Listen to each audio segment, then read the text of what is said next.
Olá, querido. Você já ouviu falar dos 4 cavaleiros do Apocalipse? Quem são eles? O que farão eles quando chegarem à Terra?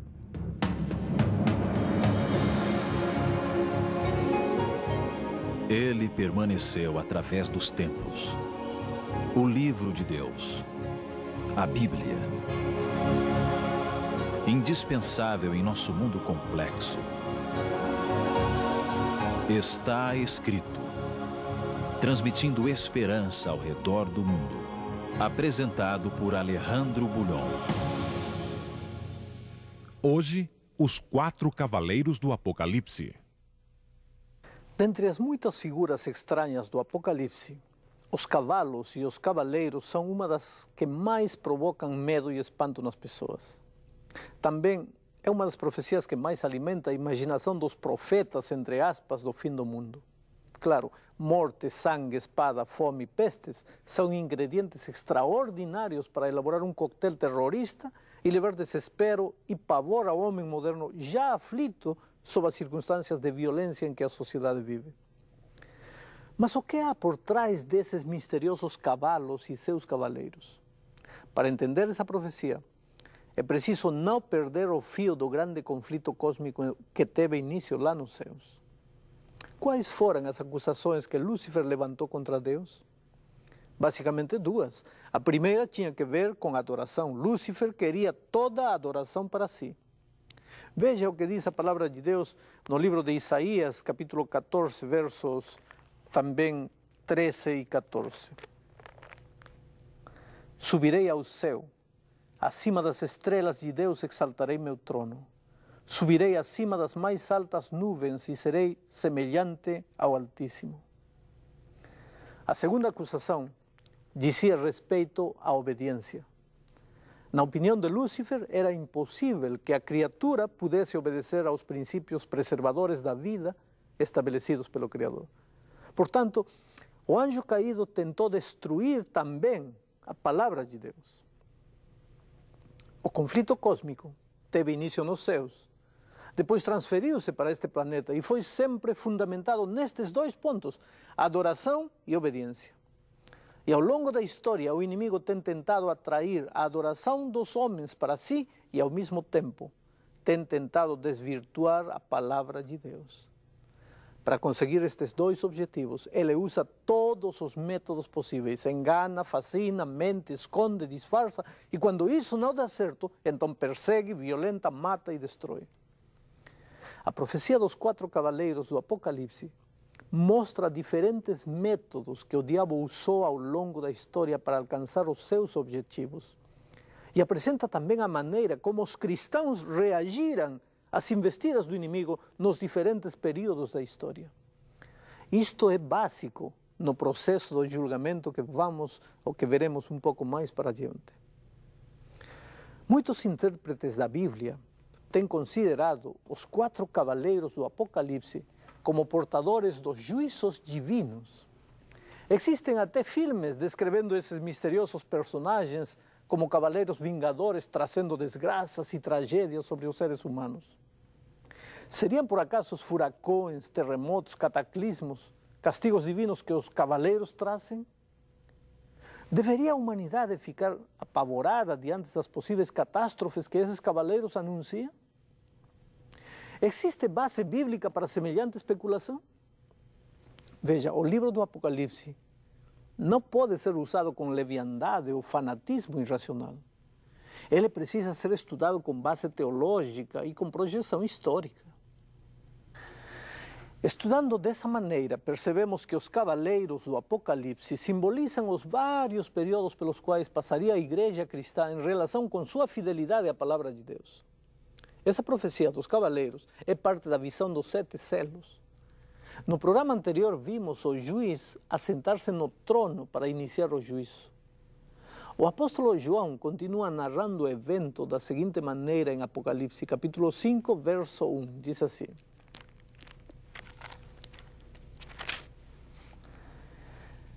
Vi, na mão direita daquele que estava sentado no trono, um livro escrito por dentro e por fora, de todo selado com 7 selos. Aquele livro será aberto para dar início ao juízo.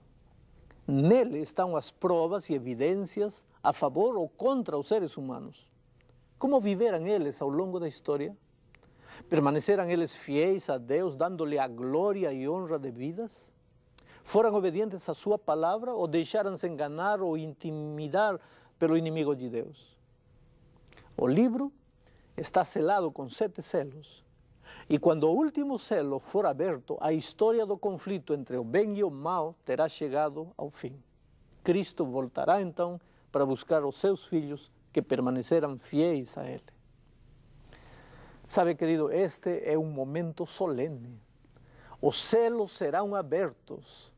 O grande julgamento terá início. Preparem-se para contemplar os registros da história. Quando foi aberto o primeiro selo, veja em Apocalipse capítulo 6, no verso 2, diz que apareceu um cavalo branco e o seu cavaleiro com um arco, e foi-lhe dada uma coroa, e ele saiu vencendo e para vencer. Aqui se revela a pureza e o poder de conquista do Evangelho diante do paganismo no início da igreja cristã, na sua história. A cor branca é usada na Bíblia como símbolo de pureza. Ainda que os vossos pecados sejam como a escarlata, eles se tornarão brancos como a neve, afirma Isaías no capítulo 1, verso 18, falando da pureza da vida perdoada. Imaginemos o quadro. Jesus acabara de ressuscitar e tinha retornado aos céus.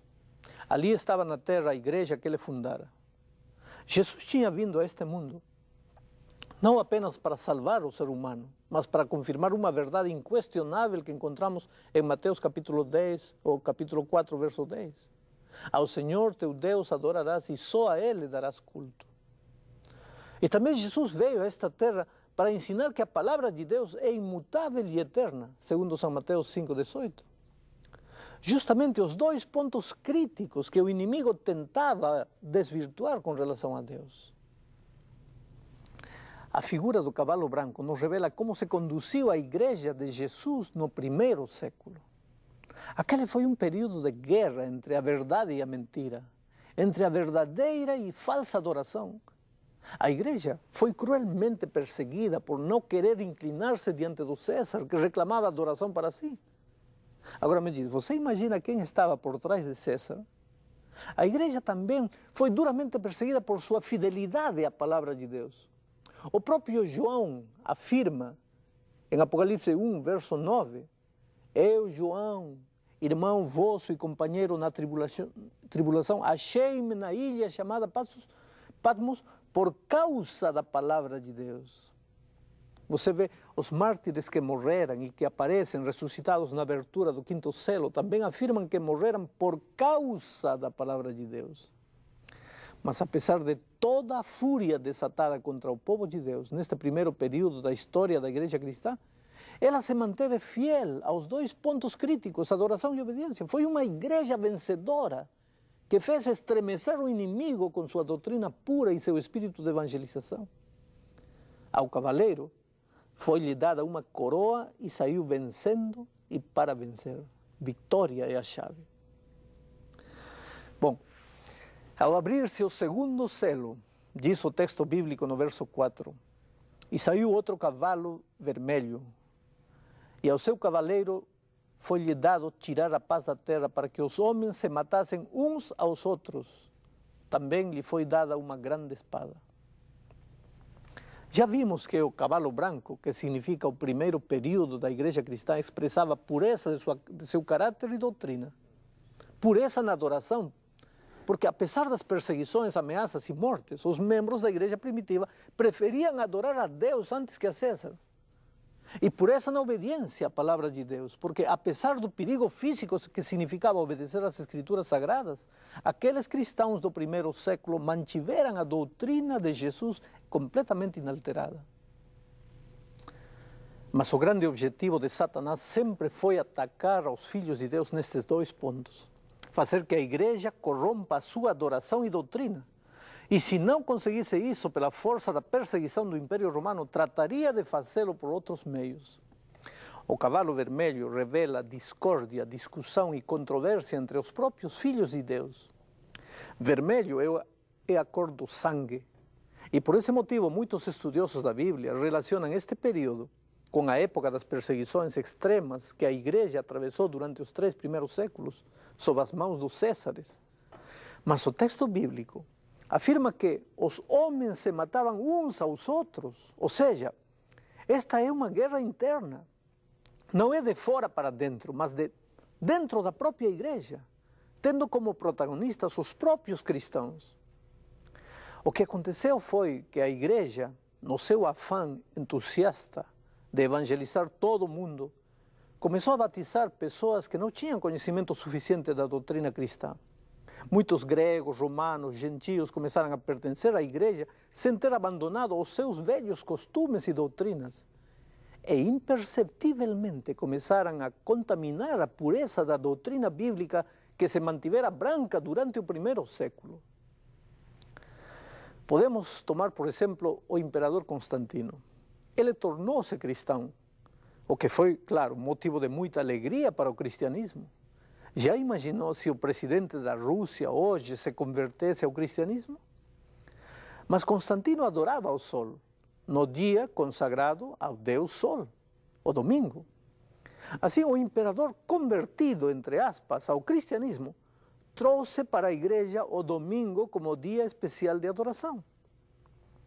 Os cristãos nunca se atreveriam a adorar o sol, mas fizeram uma pequena concessão ao adorar a Deus, o verdadeiro Deus, no dia dedicado ao sol.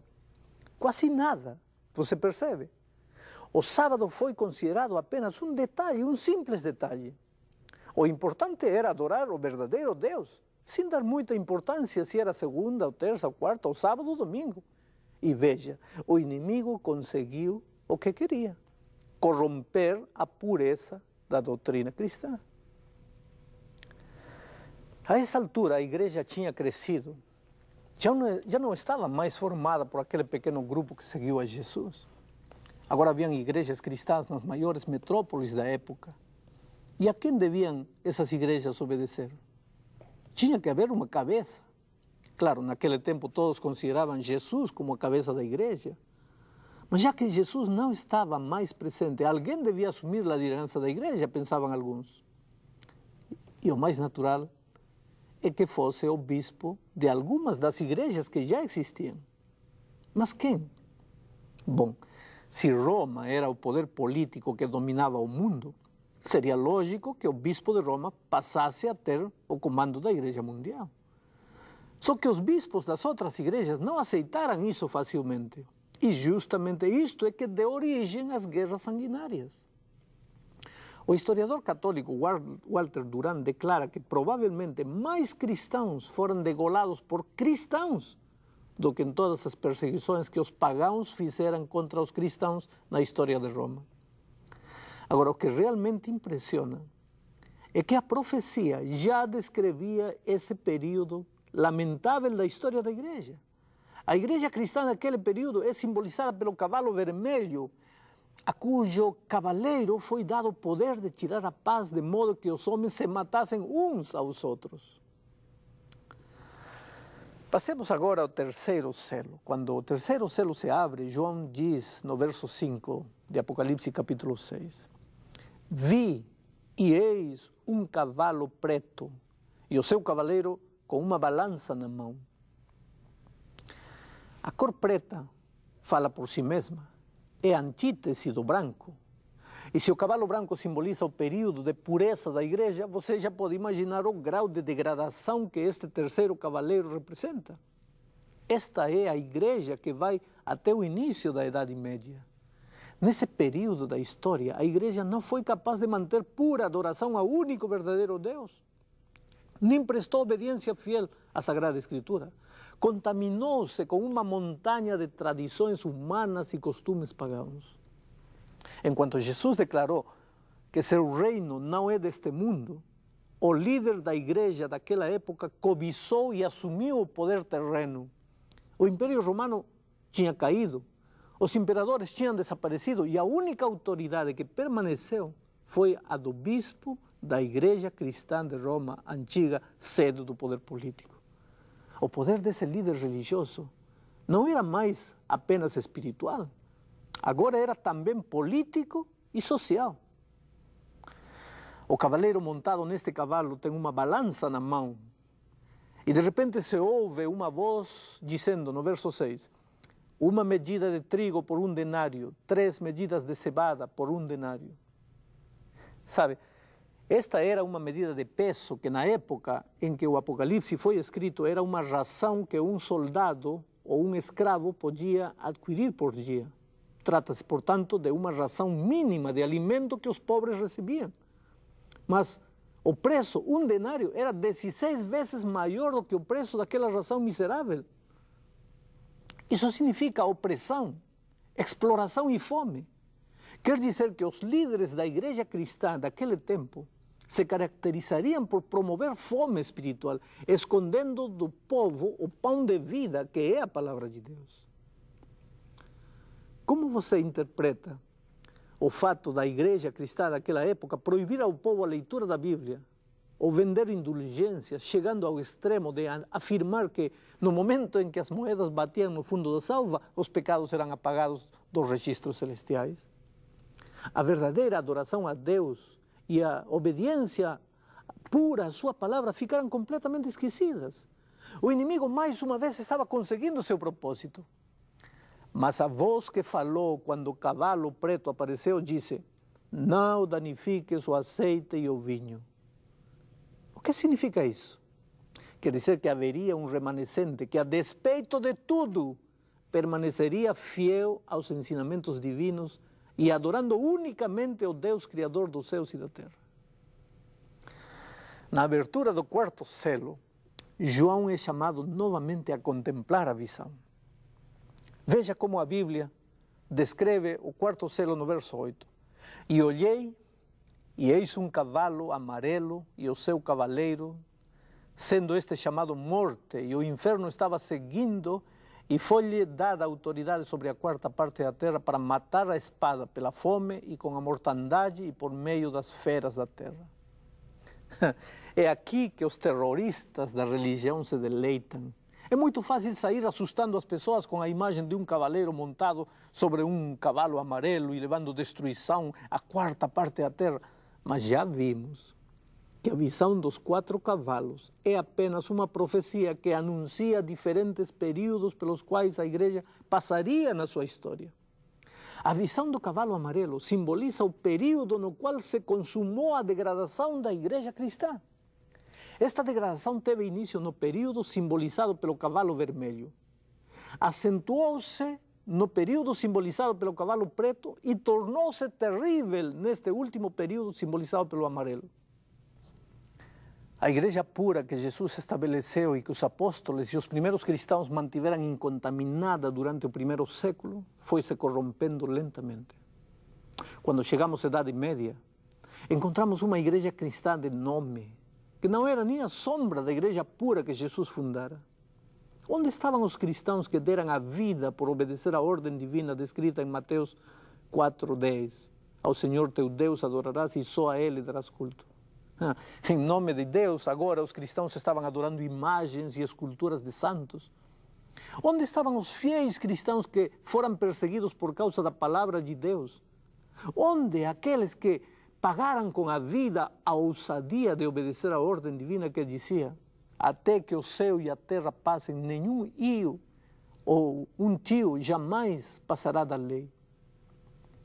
Os pretensos cristãos, naquele período, tinham mudado os mandamentos de Deus sob a alegação de que a Santa Mãe Igreja tinha poder para fazê-lo. Mas isso não foi o suficiente. A igreja perseguiu aqueles que ousavam obedecer à Escritura. Isso aconteceu durante o período de absoluta supremacia da igreja na Idade Média. A história universal registra tudo. A igreja estabeleceu o aparato mais espantoso e jamais visto antes e conhecido pelo nome de Inquisição, para matar e destruir todos aqueles que não aceitassem as doutrinas contaminadas que àquela altura da história a igreja ensinava. Por isso seu nome, o nome deste cavaleiro era Morte. O historiador católico Walter Durand escreve o seguinte: com toda a tolerância que se requer de um historiador e que se permite a um cristão, devemos colocar a Inquisição entre as mais escuras manchas do registro da humanidade, pois revela uma ferocidade desconhecida até numa fera. Sabe, querido, o meu propósito não é descrever as monstruosidades executadas pela igreja naquela época. O que precisamos entender é que por trás de tudo havia alguém que um dia levantou-se no céu e tentou tirar a soberania divina, tentou desvirtuar a palavra de Deus e fazer-se a Ele próprio o centro da adoração e da obediência do universo. Derrotado no céu, Lúcifer veio à terra e conseguiu enganar Adão e Eva. Jesus veio a esta terra para resgatar o ser humano e estabeleceu a igreja para ser uma comunidade de pessoas que se edificassem juntas em amor. Jesus deu sua palavra para ser o guia supremo dessa igreja. Ele diz em João 15:14, vós sois meus amigos, se fazeis o que eu vos mando. Jesus disse isso antes de partir. E veja, o inimigo tentou destruir essa igreja utilizando o poder político e militar do Império Romano, mas não conseguiu. Quanto mais cristãos o imperador matava, mais cristãos apareciam. O inimigo então tentou desviar a adoração de Deus para o imperador, mas não conseguiu. A igreja manteve-se pura na doutrina recebida de Jesus e conservou-se fiel à palavra divina. Agora, como método da violência não deu certo, Satanás começou a entrar devagarinho na igreja. Começou a misturar paganismo com cristianismo. A palavra de Deus deixou de ser o centro da vida e doutrina da igreja e passou a ser substituída por tradições de homens e mandamentos humanos. A igreja adquiriu poder político e passou de perseguida no primeiro século a perseguidora na Idade Média. O líder da igreja nessa época passou a tomar para si prerrogativas divinas como perdoar pecados e condenar e absolver consciências, exigir adoração e reclamar infalibilidade. Você percebe? O inimigo estava conseguindo o que sempre quis, tirar de Deus a adoração e a obediência devidos unicamente a Ele como Criador. Sabe, este é um assunto de suma importância no novo milênio. Não se trata simplesmente de religião. Trata-se de fidelidade ou apostasia, de vida ou de morte. Graças a Deus, ao longo da história sempre houve um remanescente fiel. Pessoas aparentemente insignificantes que continuaram adorando ao único e verdadeiro Deus e obedecendo fielmente a sua palavra. Durante a Idade Média, foram os valdenses e albigenses e outros grupos pequenos que se esconderam nas covas e montanhas para poder obedecer a Deus sem sofrer a terrível perseguição do poder que, em nome de Deus, queria obrigá-los a desobedecer a palavra divina e adorar seres humanos. E esse remanescente continua existindo. O Apocalipse o identifica claramente. E isto é justamente o assunto para o tema da próxima semana. Vamos orar. Pai querido, te damos graças porque ao longo da história sempre tiveste filhos sinceros, dispostos a te adorar unicamente a ti e obedecer unicamente a tua palavra. Abençoa cada um dos amigos que está assistindo este programa e que teu Espírito faça prosperar, faça crescer a palavra semeada no seu coração. Em nome de Jesus. Amém.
Mas quando em aflição eu senti sobre mim a tua mão,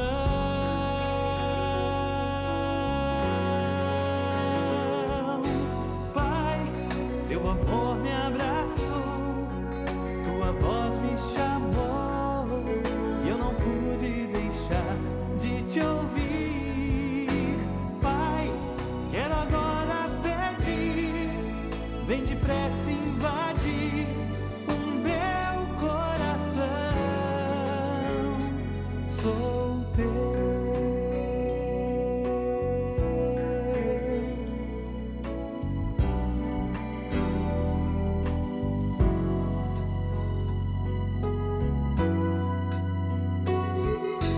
Sei quantas vezes